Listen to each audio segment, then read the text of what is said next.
Wow. Hi guys, my name is Stavros. I'm the author of the Tome 6, Book 1 of the Fateful Force, and I'm also a Warbow archer. The day has come. We have now finally received our Phil Parks male sample. First, I want to stress how amazing this sample of armor is, and I'm actually going to go through the specs of it and explain to you what we did with Phil in order to craft a piece of armor or a sample of a piece of armor that was very indicative and an analog of a historically accurate male sample. So in Phil's possession, he has a number of different historical male artifacts, and he has one particular 15th century male shirt, which he thinks, in his opinion, is a very robust example of a 15th century male shirt. So what we have done is we've used that as our template in order to craft this piece of mail. So what I'll do is I'll give you some of the specs of the original, then I'll give you the specs of the reproduction. So the original sample is a 15th century mail shirt, and it has in the 4-1 configuration of riveted mail, and it's between 1.3 and 1.5 millimeters in thickness for the wires themselves. They are slightly flattened wires with an inner diameter of between 6 and 7 millimeters. So what Phil has done with the reproduction sample is he's gone for an average of 1.3 to 1.4 millimeters for the wire thickness and an average of 6.5 for the inner diameter of the rings themselves. And that brings me on to the metallurgy of the sample. Now, the original is a wrought iron sample, and what he's gone for is a very mild steel in order to reproduce the male sample so it can be as closely matched to the original. And then what Phil has done, he's gone that extra step and done an XRF analysis of the original and the reproduction sample in order to ensure that what we do have here, in fact, is a very close analog and very faithful reproduction of the original sample. Now, what I'll do is I'll quickly read some of the conclusions from the analysis, but I will put the analysis up on the screen so you can observe it for yourself and look at the differences between the samples. Okay. The table below shows the materials to be very similar in composition, with only minor differences in the amount of minor elements, which would likely have a minimal effect on the relative properties of the two materials. In conclusion, the differences of those minor elements, it would suggest that the physical properties of the modern wire and the 15th century wire are likely very indistinguishable for the purpose of this armor test.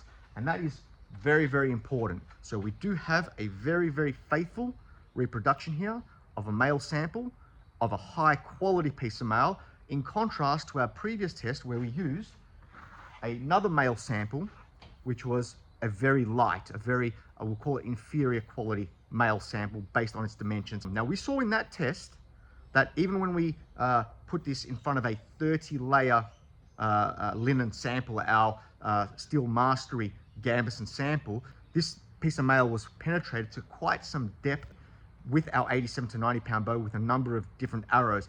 But I want to stress how much better this new sample is. This older sample had only an average thickness of between 0.6 and 0.7 millimeters for the wire itself, half of the new one.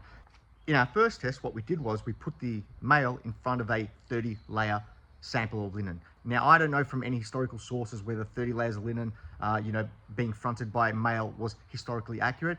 It was just what I felt at the time was, probably a good test. It served its purpose to show us the difference between that mail sample in conjunction with the Gambeson and the Gambeson on its own. But what I've done for this test is I've actually sourced a historically accurate ordinance, a Burgundian ordinance from the late 15th century, which does give us the composite or the configuration in which armor was prescribed for horse archers.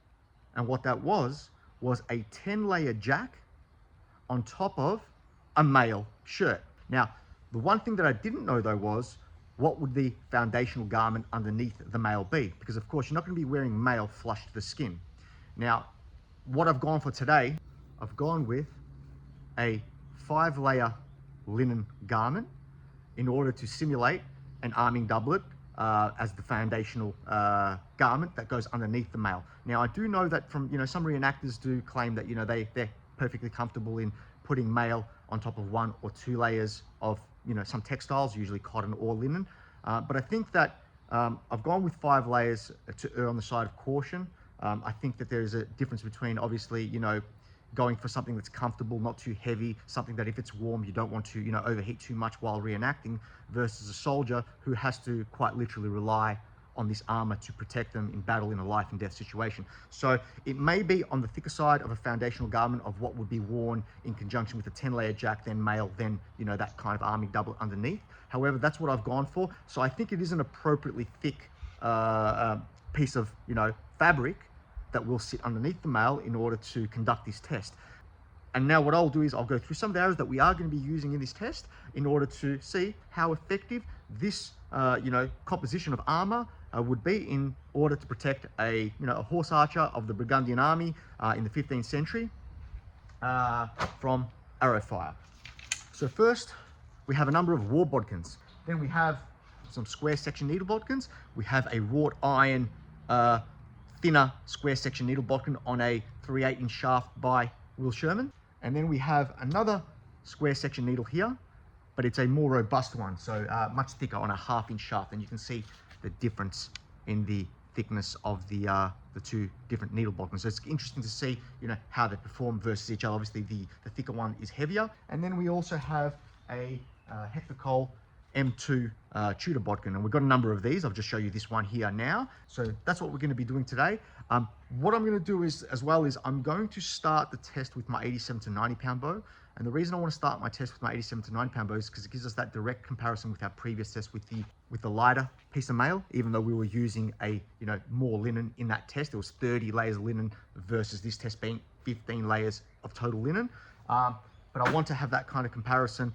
Now we're upping the quality of the mail, reducing the quality of the linen to see what the difference is. Also, if I'm able to achieve penetration with the 87 to 90 pound bow with these arrows, then, you know, I still will probably test, you know, my heavier bows, my H1 Heavydraw, but there's not much purpose in, you know, testing the heavier bows if we're getting significant penetration with the lighter bow for this test. But we still will put a few arrows into it even if we do get there, because I do want to see the difference. So with that said, let's head on down to the range and let's see how this Burgundian composition of 15th century armor does against our warbows. Okay, so we're here at the range. Got my 90 pound bow with me. Armor sample is here, so we've got the 10-layer jack on the front. We've got the mail sample underneath the 10-layer jack, and then the 5-layer arming doublet thickness foundational garment underneath. So it's all set up, so let's see how we go with this. Okay, first arrow is going to be square section needle, 763 grains. So Will Sherman wrought iron head. So this one's going to be interesting because it is a wrought iron head. It's not hardened. It's going to be interesting to see what happens with these particular arrows.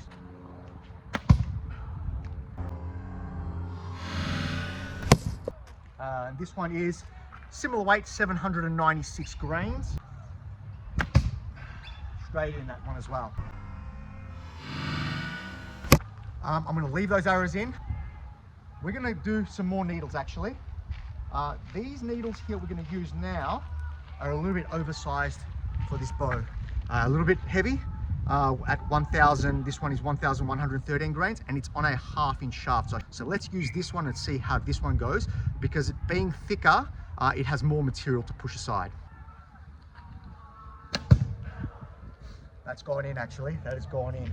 So let's do another 1/2 inch needle bodkin, square section needle bodkin, 1,170 grains. Okay, that's actually missed the mail. I know that because it's gone a little bit to the right and I could hear it when it hit, but obviously it's gone straight through the 15 layers of the linen. So now let's hit it with a couple cressies. So this one is 958 grain. It's on a Will Sherman arrow shaft, but it's a Hector Cressi. So I've repurposed one of Hector Cole's and put it on one of Will Sherman's arrows. So let's see how this one goes. And that bounced. That is interesting. That one did bounce. Next Cressi is a bit heavier, 1,017 grains. Definitely bounced as well. Last Cressi, Hector Cressi on a Quiverstock arrow. This one is 1,050 grains. Hit the Gambeson didn't hit the male, but again, that's not a bad thing. Let's go check it out actually now, see how we went. We know we definitely bounced with 2 cresses. Let's just go check it out first, and so we can see the difference, because I don't want to pull that out so we can have that kind of comparison. So it is a little bit hard for me to give you the exact penetration of these arrowheads, because I don't know the precise thickness of the Gambeson with the male. But what I'm going to do now is going to start peeling the Gambeson off the target so we can see the arrowheads on the other side, how much penetration we are getting on them, and we'll be able to see where we're hitting the male and when we're not hitting male. Now, but I can tell for certainty this one here has not hit male and this one here has not hit male. These other 3 have definitely hit the male and penetrated, I believe, all the way to the other side. So let's peel it back. No, actually, so, all right, that one did not hit the male, so it's gone that deep, but it's gone, you know, obviously the whole head itself has gone through the Gambeson into the target. See, oh, that one's here. Okay, so we can see here the penetration of there's 3 arrows that actually did end up hitting the male and going all the way through. The 796 grain needle seems to have gone through the deepest. That looks to be about 3-4 inches of depth. That's quite significant actually. I would say that that is a fatal depth. You know, anything over 3 inches on average, if you hit a torso, it'll reach a vital organ and potentially cause fatal injuries. Of course, this is not ballistic gel, this is not a true analog for flesh, but in broad terms, this is pretty significant penetration. But even this one here is not too bad, and I'll put that a bit closer.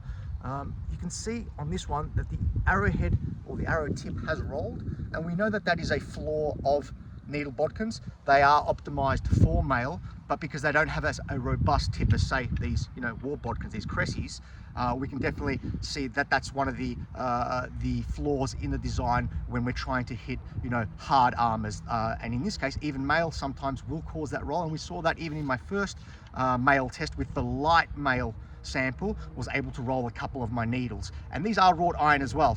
This one here looks to be a couple inches. The 763 grain, then we have the 1113 grain more robust needle on that 12 millimeter about thickness shaft, has gone through just over an inch as well, whereas when we hit, you know, just the Gambeson itself with this cressy, that's gone through, I would say probably the same as the needle that went through the male as well, you know, about 4 inches or so, maybe a little bit more, so we can see that there on the camera. I'm actually going to do something a little bit different now. We are going to come to the H1 Heavydraw in a moment. I want to test, I've brought my 75-pound U-bow with me. It's made from English U, it's from Boston Bows. I actually want to see if that will be able to penetrate the Gambeson with the male sample, so this Burgundian, we'll call it, composition, with the needles with the 75-pound bow, because that 75-pound bow, according to my chrono tests, should simulate thereabouts my 90-pound Black Arrows longbow, which we just used now, at that 50 to 60 yard range. And I'm really curious to see now if the needles actually do pass through this armor sample. So bear with me, we'll take these out and we'll give the needles another go with the new bow, and then we'll move to the H1 Heavydraw. Okay, so we've got the Boston Bows 75-pound bow at 28 inches. It's made from English U, so this is a proper self bow. 763 grain arrow. That's actually gone in. How deep it's gone in, I don't know, but that is quite interesting. Like I said, this bow will simulate that 90-pound bow at about 50-60 yards based on the energy it produces. It produces about 55 joules of energy, and if we assume that 20% energy drop off, the 90-pound bow produces between, depending on the weight of the arrows of course, but it can produce anywhere between about 66 joules of energy with these arrows and 70 joules of energy, sometimes a little bit more, but that's usually with the cresses that are heavy. But we didn't see any of the cresses penetrate, and that does give us a really good indication that the power of the bow isn't the only factor or facet of you know, performance and ability to penetrate armor. Efficiency of arrowheads matters a lot as well. So let's do another needle bodkin. 800 grain.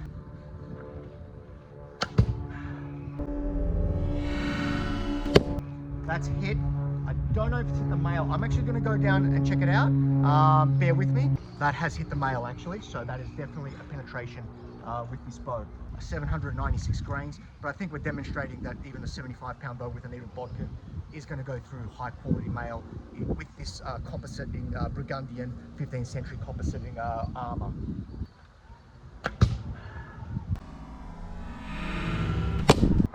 Okay, they have all hit the male.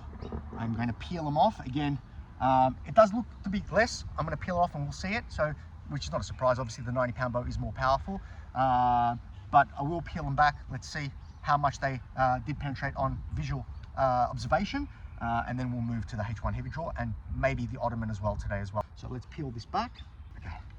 Again, not as deep as the 90-pound bow, but still I'd say significant. This one here looks about 3 inches, 2.5, 2 3/4. You know, you'd be in serious trouble if you got hit by this.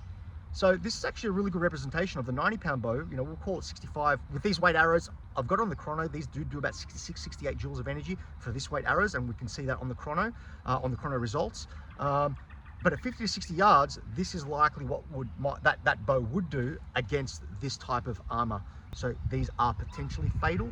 But in essence, you know, either way, we are seeing that, you know, there's probably a reason for the evolution of armor from mail to plate based on the fact that a 90-pound bow is hardly going to be the heaviest bow on a battlefield. And if we're already doing this to the armor with a 90-pound bow, and this 75-pound bow simulate that 90-pound bow at 50 to 60 yards, which is a better engagement range than, you know, point blank, which what we are doing here, really are seeing why mail probably was not the primary defense against you know, warbows, when a light warbow can do this kind of damage. But let's continue. I am now really interested in the H1 Heavydraw. I will put a couple needles with the H1 Heavydraw onto this so we can have that kind of difference, see if there's significantly more penetration. But I'm very curious now with the Cresties, and I'm also going to give the Tudor bodkins a go with the H1 Heavydraw. Okay, H1 Heavydraw. We're not going to use the thinner needles, and I'll show you actually why. I have used them before on this bow, but this is the 800 grain arrow, and what it's done is it's ended up cracking. I think that was on one of the releases. It might have been a collision with one of the arrows, I'm not sure, but I don't want to risk using these 3 8-inch arrows on the H1 Heavydraw. They're not typically spined for above this poundage or above this performance, so I'm only going to use the thicker you know, 12 mil needle bodkins. Let's see how the 100-pound bow goes with this arrow, and then we'll go to the Cresties and the M2 Tudor bodkins. So 1,150 grains. Okay, definitely through the Gambeson, didn't hit the male. Let's retry that though. So actually, I do want to show this one. It hit just the 15 layers of linen with the H1 Heavydraw. Again, not surprised it's going through, but this is how much it is going through. So we'll go around the back of the target, and we are poking at the back of the target. So that's actually a lot of penetration. So yeah, let's redo it though, see how we go. Let's try and get a strike or two onto the male. 1,150 grain arrow. That's straight in, straight in.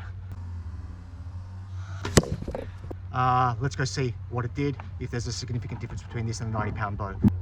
And this is going to simulate a probably 120, 125 pound good quality U bow. Now this is only one strike on the target, but we have demonstrated that, you know, we don't really need a bow of this poundage to be able to go through this male sample, because we're able to do it with needle bodkins with something as low as a 75-pound bow at this range. Granted, yes, that's with a 3 8-inch shaft, but what we are seeing is that, you know, even these kind of thick shafts here are going through the male. So yeah, that's pretty significant. Let me pull it out, and we can see actually, yep, that's, I'm going to say that is a bit deeper than the 90-pound bow with the same type of arrow.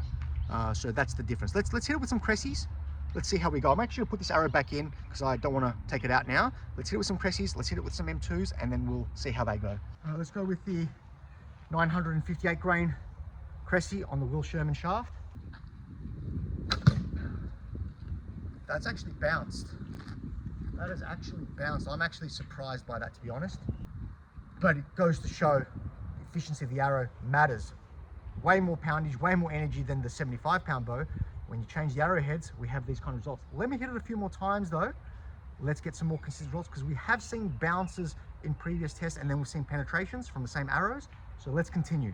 1,050 grain arrow on a 3 8-inch shaft. Straight through the Gambeson, but a little bit wide of the male. 1,017 grains.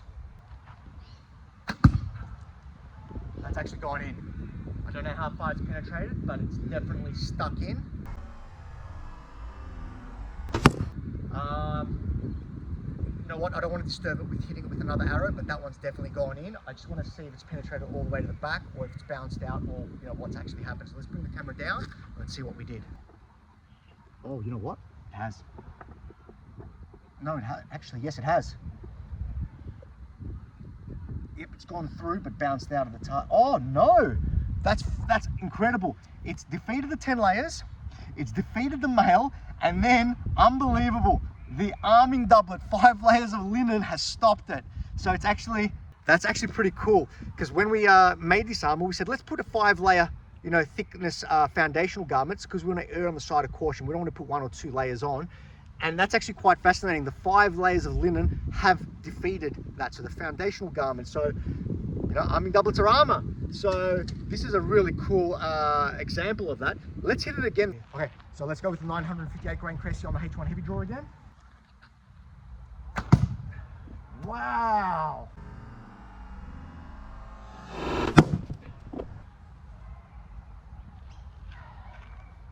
That bounced all the way back to me and snapped the arrow.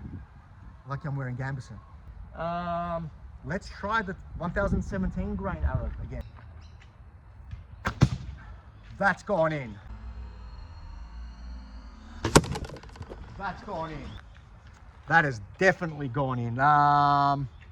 Poundage matters, but again, so does the efficiency of the arrowhead. So we've had bounces and we've had penetration. Actually, I'm going to leave it in. I'm going to try one of the big boys. 1,376 grains, a fairly chunky arrow, fairly big arrow. Bounced, bounced. 1,324 Cressy.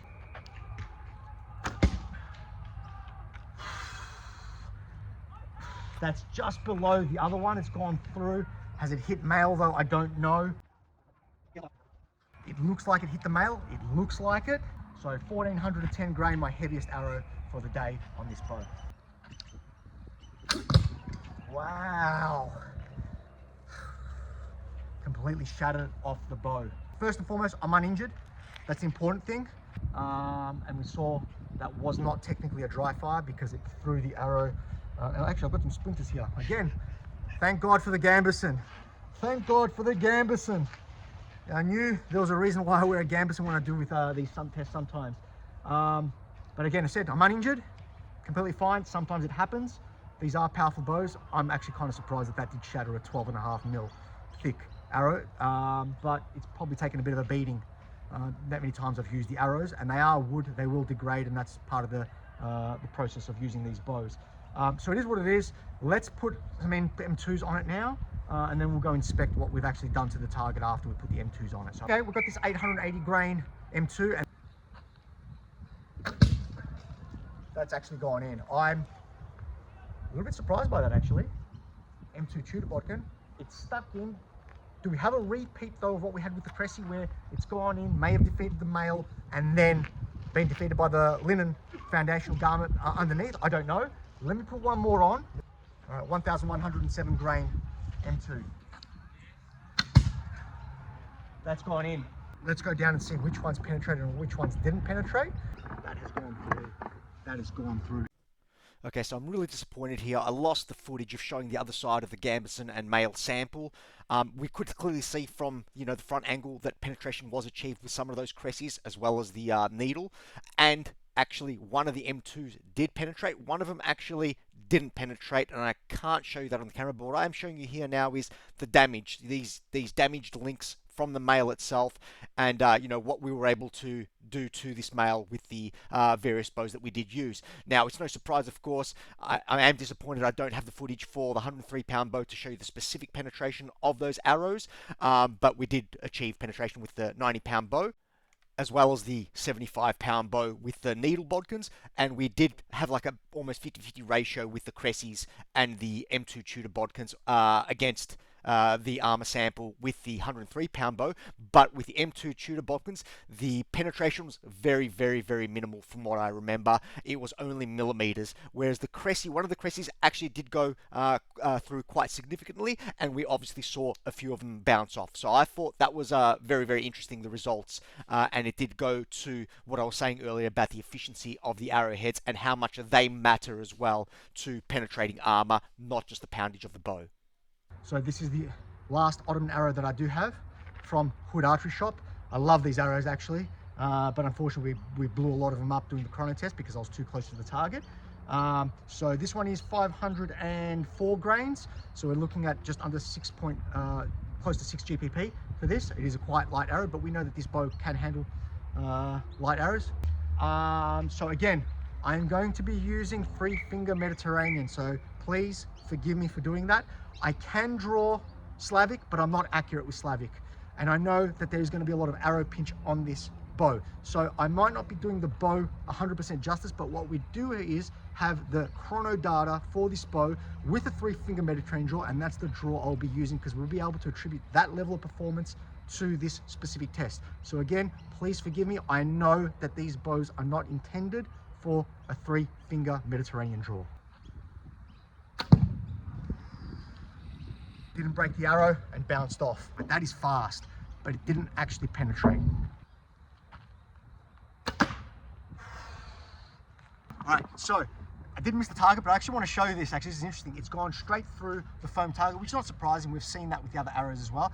But I'm going to bring it around because we actually hit the wooden frame of the next target, and it's actually gone into the wooden frame and split it. And come around and you'll see. Come around and you'll see.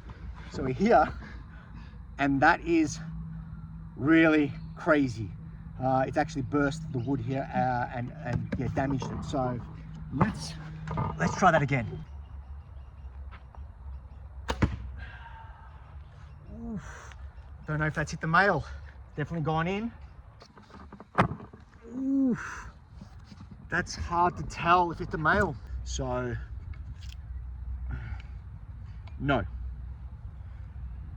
it didn't hit the male. First and foremost, let's acknowledge that I did mess up with my chrono test really badly. I am a little bit further back and we're not breaking the arrow. That's the most important thing. That's what I should have done to begin with. So live and learn. So Murat from Hood Archery Shop, apologies for destroying your arrows and misrepresenting them. But let's get a clean strike on the male again with this bow and see how we go. That bounced. That bounced. So that definitely hit where the male was supposed to hit, and it is bouncing. So perhaps something can be said about the momentum. This bow is producing quite a bit of energy. The arrow though, completely fine. So again, good arrow. Had nothing to do with the quality of the arrow while I was smashing them, because we were smashing the real Sherman arrows as well. So these are great arrows, but perhaps not enough momentum on this bow with this weight arrow to be able to penetrate the male, whereas certainly the Gambeson, we showed that before, it's just going clean through. So what are my final thoughts? First and foremost, I hope you enjoyed this test. We didn't break as many things as we usually do, although there were a couple close calls. Thank God I was wearing the Gambeson today. But again, we're safe, everything's fine. So the final thoughts are that we definitely are seeing efficiency matters on not only the bow's power, but also the arrowhead. We're seeing needles are going through with 75 pounds, with 90 pounds, with 103 pounds. Okay, and the difference between penetration, yes, there is some difference. We definitely saw, you know, the 75 do the least. Okay, what we were seeing though is, again, that efficiency. When we put the Cressies on, the 90-pound bow was unable to penetrate the male with the Cressies. It could penetrate the Gambeson, of course. And then even with the 103-pound bow, we were getting this kind of maybe 50-50 kind of penetration with the Cressies and the Warbodkins against the male. So hitting the whole composite armor, so clean hits. And we did see one M2 actually penetrate, but again, it didn't penetrate all that much.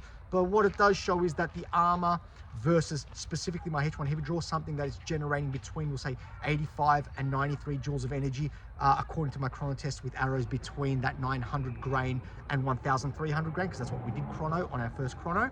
We are seeing that it's the quality of the armor is kind of like at odds with the power of the bow, with those kind of arrowheads, where it's kind of on this precipice of sometimes it fails, sometimes it succeeds, you know, depending on which way you want to look at it, whether the armor wins or whether the bow wins. It's kind of at that kind of junction point where they are quite evenly matched, and sometimes, you know, you get failures, sometimes you get success, but certainly with the needles, there is absolutely no competition. So what we are seeing, in my opinion, by doing this test, is we're seeing why there was probably an evolution of armor from mail to plate, because if we go to the high Middle Ages, specifically look at some of the arrowheads that were coming out of the Waterford site, we're seeing a lot of needle bodkins, a lot of square section needle bodkins, and we really are seeing that this armor fails against that kind of arrowhead, even when we use a relatively light pound bow.